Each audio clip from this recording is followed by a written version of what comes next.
परिस्थिति को समझिए, बेचारे रो रहे हैं। 50 या 45 साल उम्र है, 52 साल 54 साल उम्र है और आंसू बहा रहे हैं। इसका मतलब समझ लीजिए कि कठिनाई और परेशानी बहुत बड़ी है। तो समझिए थोड़ा सा इसको। एकदम पूरा उम्मीद लेके आए हैं इनके पास में, और ये हम लोग का उम्मीद पर यानी पूरा भरोसा करते हैं कि ये खड़ा उतरेंगे और ये हम लोग का समोसा के यानी पेट का कोई ना कोई रोजगार जरूर करवाएंगे। हाँ, नमस्कार बोल रहे हैं। आए हैं बस ड्राइवरगण, काफ़ी दुखी हैं बेचारे, रो रहे हैं हमारे पास आके। तो क्या मामला है, थोड़ा सा इसका मैंने समीक्षा करके इनको थोड़ा सा प्रोत्साहित करिए। ये हतोत्साहित हो रहे हैं, देखिए आके बुजुर्ग लोग हैं हमारे पास। भैया हम लोग आत्महत्या करेंगे, बहुत समस्या हो गया, हम लोग बहुत मजबूर हैं। तो उसका कुछ तो विकल्प निकलेगा। ये भारत देश है, यहाँ विकल्प के संभावनाएं ढेर सारी हैं। बात कर रहे हैं डीटीओ साहब के यहाँ कि अगर उसका कुछ फिटनेस करवा के अगर एक्सटेंशन हो सके। नहीं, एक्सटेंशन करिए थोड़ा सा, ठीक है। इनका अभी परिस्थिति को समझिए, बेचारे रो रहे हैं। 50 या 45 साल उम्र है, 52 साल 54 साल उम्र है और आंसू बहा रहे हैं। इसका मतलब समझ लीजिए कि कठिनाई और परेशानी बहुत बड़ी है। तो समझिए थोड़ा सा इसको, ठीक। इसको थोड़ा सा प्रयास करिए और इसको निष्कर्ष में पहुँचिए ना। ठीक। अच्छा, हम बात करते हैं विभागीय मंत्री जी से भी बात करते हैं। ए दीदी आइबो, ठीक ना लगे तो ये बच्ची भी आपसे ज़्यादा मिलने के लिए आई है।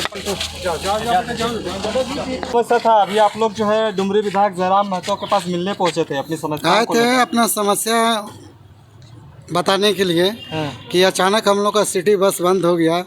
15 साल से काम कर रहे हैं, कोई सूचना नहीं मिला ठेकेदार के से रांची नगर निगम की सिटी बस सेवा में कार्यरत हैं। हम लोग काम कर रहे थे।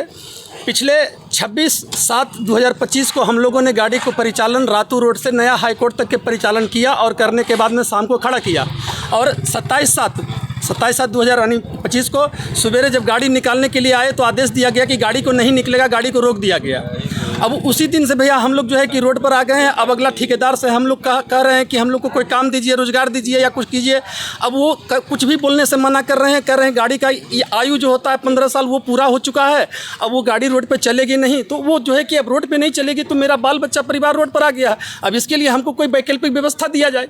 अब उसी के मध्य में हम बाबू जयराम महतो विधायक से हम इसे मिलने आए थे कि इसका कुछ समस्या का कुछ निदान निकाला जाए। अब बोले हैं कि हम इस पर जो है कि नज़र करते हैं, ध्यान देते हैं, इसके बारे में जो है कि हम संज्ञान में लेते हैं इस मामला को।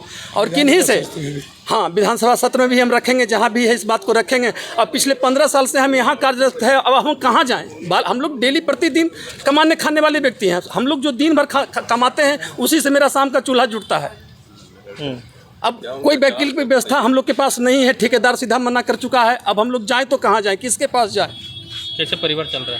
परिवार 2-3 दिन से बिल्कुल खत्म हो गया, यानी पूरे चूल्हा नहीं चल रहा है, खाना पीना बिना हम लोग असमर्थ हैं। कितना दिनों से ऐसा हो रहा है आप लोगों के साथ? ये पिछले 5-6 दिन हो गया। अच्छा, 5-6 दिनों 5-6 दिन से अचानक बंद कर दिया गया। 15 साल से हम लोग उसमें कार्यरत थे, अचानक से बंद कर दिया गया। ये भी नहीं बताया गया कि कल से गाड़ी नहीं निकलेगा। किसी पदाधिकारी निकालने के लिए आए, सवेरे निकालने के लिए रविवार को शनिवार तक का हम लोग काम किए, गाड़ी को चलाए, लेकिन रविवार को रोक दिया गया सीधे। तो ठीक है, गाड़ी का आयु पूरा हो गया, उसके लिए कोई दिक्कत नहीं है, उसको खड़ा कर दीजिए, लेकिन उसके ऊपर कोई उपाय हम लोग को, जो गाड़ी तत्काल में चल रही है जिसका आयु बचा हुआ है, उसी गाड़ी में हम लोग को काम दिया जाए, उसी में से हम लोग को ये रोजगार दिया जाए जिससे कि मेरा भी बाल बच्चा का जो है कि पालन पोषण घर परिवार चले। यही हम कहना चाहते हैं। उम्मीद है जरा मैं तो कुछ कर पाएंगे। हाँ, पूरा उम्मीद है, एकदम पूरा उम्मीद लेके आए हैं इनके पास में, और ये हम लोग का उम्मीद पर यानी पूरा भरोसा करते हैं कि ये खड़ा उतरेंगे और ये हम लोग का समोसा के यानी पेट का कोई ना कोई रोजगार जरूर करवाएंगे। फोन भी किया? हाँ, बातचीत हुआ फोन से? बातचीत हुआ था। क्या कुछ बताया? वो कभी यही बता रहे थे कि ये गाड़ी का समय ख़त्म हो चुका है और इसको स्टेशन पे चलाने का कोशिश किया जा रहा है। लेकिन हमारे नज़र से जहाँ तक लगता है कि हमको आश्वासन दिया जा रहा है, लेकिन आश्वासन को पूरा नहीं किया जाएगा, क्योंकि 4 दिन से टेंडरधारी को आह्वान किया जा रहा है कि आकर मुलाकात करें। मुलाकात करने के लिए वो आ नहीं रहा है और ये स्थिति हो गया। मैं आपको बताना चाहता हूँ कि आज ये स्थिति हो गया। अगर इस समस्या को संविधान नहीं देते हैं कि आत्मदाह भी करने के लिए हम लोग तैयार हैं। कुछ भी करेंगे, परिवार को लेके आए, किसके पास जाएं? अब हम लोग सभी जो है कि बाल बच्चा परिवार को रोड पर लेके आएंगे और आत्महत्या करेंगे। हम लोग का एज भी हो रहा है, पूरी जीवन को बिता चुके हैं। बाल बच्चा का 3 दिन से स्कूल डिस्टर्ब हो गया है। कगार पे हम लोग कहाँ जाएं? इस कगार को अगर नगर निगम नहीं देखता है तो आत्मदाह करेंगे नगर निगम के सामने। मैं उनको आह्वान करता हूँ। अभी टाइगर से मिले, क्या क्या बातें हुई, क्या समस्या था? समस्या था जमीन के मामले में। हम लोग का बीआईटी में भी जमीन अधिग्रहण कर रहा है बीआईटी, उसके बारे में भी बात किए हम। झोला में कैंची छाप लेके घूमने से मिलेगा जमीन? झोला में कैंची छाप ले जाने से मिलेगा, काहे जहाँ हम लोग खड़ा होते हैं ना, वहाँ हम लोग का समस्या दूर हो जाता है। तो न्याय मिल पाया? न्याय अभी मिला है। अभी खेत कादा कुचड़ में घुसा दे रहे हैं टाइगर को। टाइगर खेत जंगल में घूमता है देखिए, टाइगर। खेत बाड़ी का ही टाइगर है। अच्छा। जंगल का ही टाइगर है। अच्छा। तो जंगल का ही टाइगर है, इसलिए ना जो खेत कादों में घुसते हैं। अगर मतलब शहर का टाइगर रहता तो खेत कादों में नहीं घुसते, इसलिए टाइगर खेत कादों में ही घुस के निकल जाते हैं। क्या बातें हुई? अभी टाइगर भी इस मामले को लेकर संज्ञान लिए यहाँ पहुँचे हुए थे।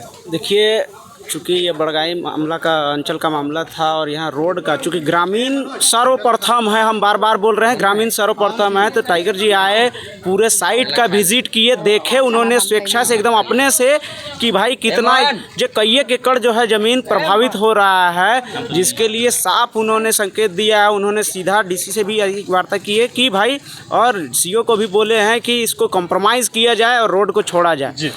तो ये पीएचडी विभाग का थी ज़मीन है, जब मिल ही रहा है तो छोड़ना उचित है जी।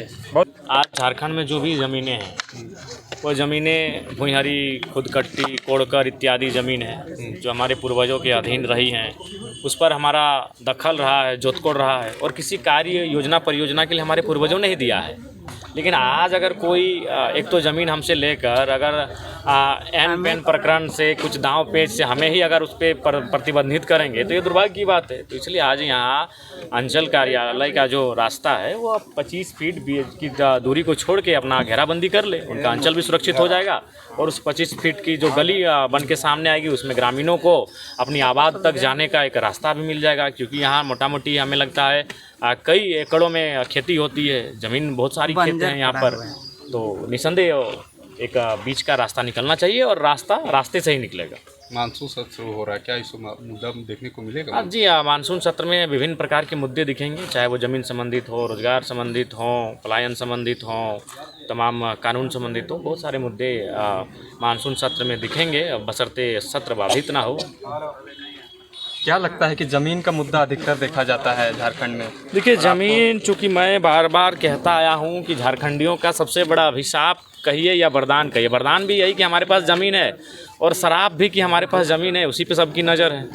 अगर हमारे पास ज़मीन नहीं होती तो कोई हमें पूछता नहीं, अगर हमारे पास ज़मीन नहीं होती तो हमारी परेशानी भी नहीं होती। तो हमारे लिए वरदान और शराब दोनों है कि हमारे पास ज़मीन है, और उस ज़मीन में कहीं खनिज है, कहीं उद्योग की संभावना है, तो कहीं कई प्रकार की चीज़ें हैं। झारखंड में